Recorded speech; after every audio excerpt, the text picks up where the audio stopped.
Hey everyone, I'm Andrew, and I'll be subbing in for What's Up with RS this week on the April 11th, 2012 patch notes. Let's get started. This is one of the longest patch notes I've ever seen, and let's start with the graphicals. A new animation has been added for crafting elemental and armadillo battle staffs, and animation is now played when crafting tiaras. Safalan is now using the graphically updated model during Legacy of Sirges.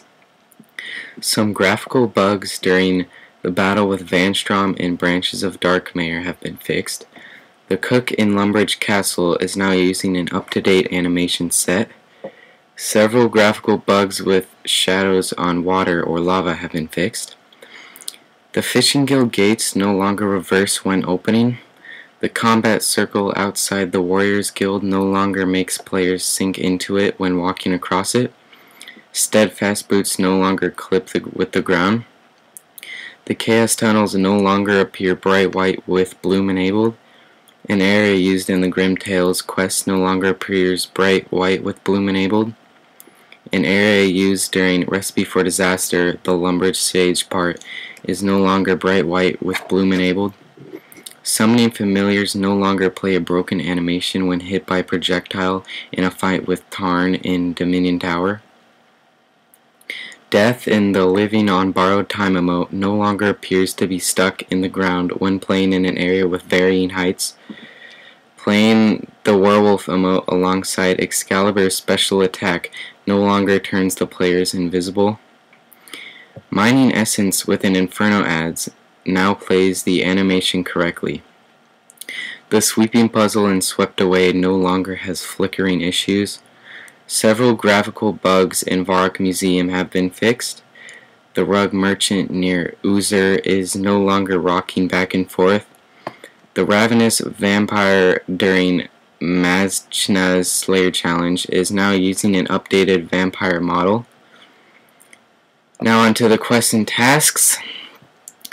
The Moritania Legs reward will now teleport players to the base of the stairs in the basement of the Ectofungus. So instead of teleporting them above, it will teleport them directly to the slime, which is helpful. In Search of the Marek has had a few improvements made.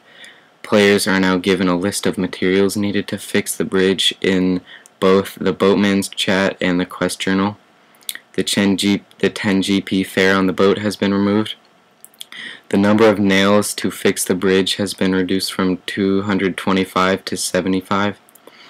Some gas have been removed near the guard who questions the player about the Marek. The stalagmite in front of the Marek base now has squeeze past as the first option instead of look. Some dialogue now points the player towards where Vanstrom is near the end of the quest. The Swamp Boatie is now simply called Swamp Boat. Monkey guards will no longer follow players along the entire island of Apatol. The Hammer the Anvil task in Troll Warzone no longer automatically starts for players not in tutorial mode. The Elemental Workshop book now has a slash option for use with a knife in a tool belt. The text displayed in the chat box during the Blisterwood tree section of Branches of Darkmere has been fixed. Olaf's quest reward now checks for the correct amount of inventory space. It is no longer possible to use a Dwarf multi-cannon in the map fight in Death Plateau. Claiming a Cithara with boosted life points will no longer kill a player if their life points decrease as they try to take it. The Rag and Bone wishlist completion reward stated on the quest journal has been corrected. The Ardoin Elite Task Rewards interface now correctly states 4 times 50k XP lamps are given rather than one 150k lamp. It is now possible to reclaim the shortcut key used the Marek quest from Vertida when Safalan is unavailable post Branches of Darkmere. It is no longer possible to see other areas whilst inside the Nature Spirit Grotto. The fireplace chore during A Tale of Two Cats now works correctly. It is no longer possible to craft the robes during Spirits of the Elid without thread. Now onto the skills and minigames. Group Vengeance, Heal, Boost spells now respect what team the player is on in Castle Wars, Steel and Creation, Soul Wars, Rated Clan Wars, and Citadel Battlefields. Spiritualized Food now works on food in Steel and Creation. Players no longer have to reclaim a gorilla mask to perform the pit. Goliath, Swift, and Spellcaster gloves now tell players the degradation state in a percentage. A Penance Horn's check charges option now states the charge in a percentage. Dying in the Shades of Morton Catacomb now spawns the player's gravestone outside the catacomb. It is no longer possible to remove weapons from Dominion Tower via a clan citadel. The information scroll outside the catapult room in the Warriors Guild no longer gives a "nothing interesting happens" message. It is now possible to pick up a Castle Wars flag with full inventory and no weapon equipped. Fixing a fence in Taibawani Cleanup no longer shows a construction mouse cursor. And now onto Other, which is in like a normal patch note's length, even longer. Statue rocks are now given for crafting battle staves, using a spinning wheel, and from fishing in the living rock caverns. Dark beasts now drop big bones. Barrows and ancient armor now has a repair all option when trying to repair multiple pieces of equipment. It is now possible to confirm yes and no using the Y and N keys on the Confirm Destroy interface. Creating Super Prayer Potions now leaves the players with the empty pots after using Wyvern Bone Meal. The urn crafting interface now shows urns the player can't make in red, and left-clicking on a pottery oven now only shows the unfired urns that the player is holding in the Make X interface. Masol Rai now has a quick Enter Village option to enter Shiloh Village.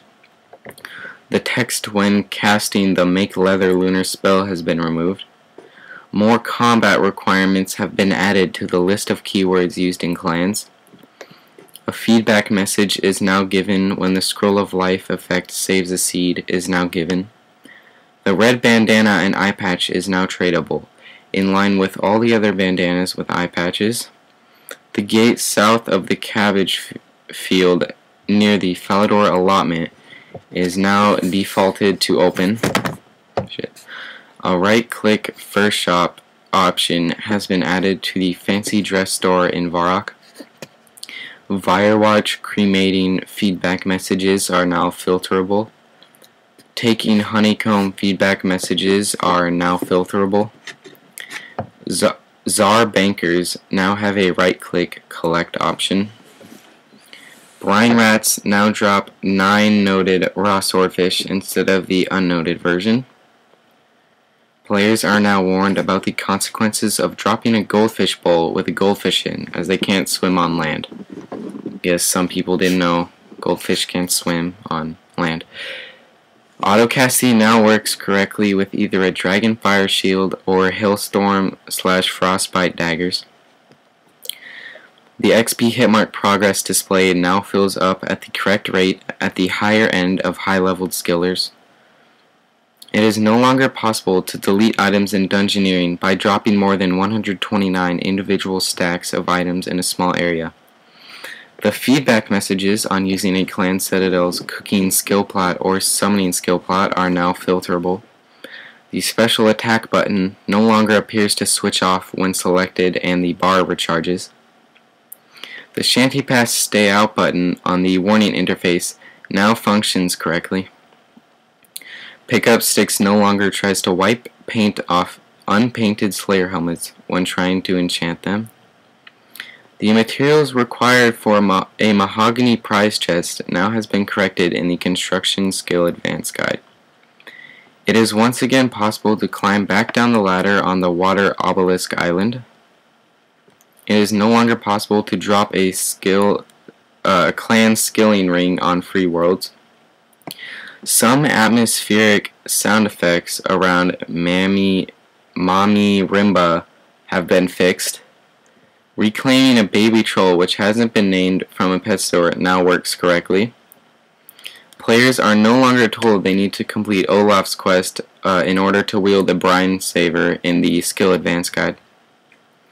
The Teleport to House spell and Teleport tablet now teleport the player to the same place.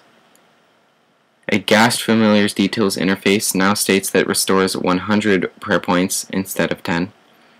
Sound effects for the Dragon Claw's special attack have been returned. The Ogre Boatman, for use between Karamja and the Feldip Hills, now explain what he means by wanting Glug Glub Herbies. Dummy Wall is no longer displayed when examining walls outside of the upstairs part of the clan citadel from inside the private meeting room. That was one of the longest patch notes I've seen, and there you go.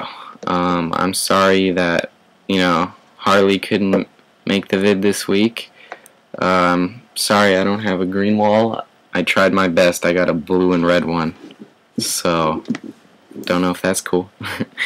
And there you go, guys. I'm sure Ability 44 will be back with his next update vid. See you guys later.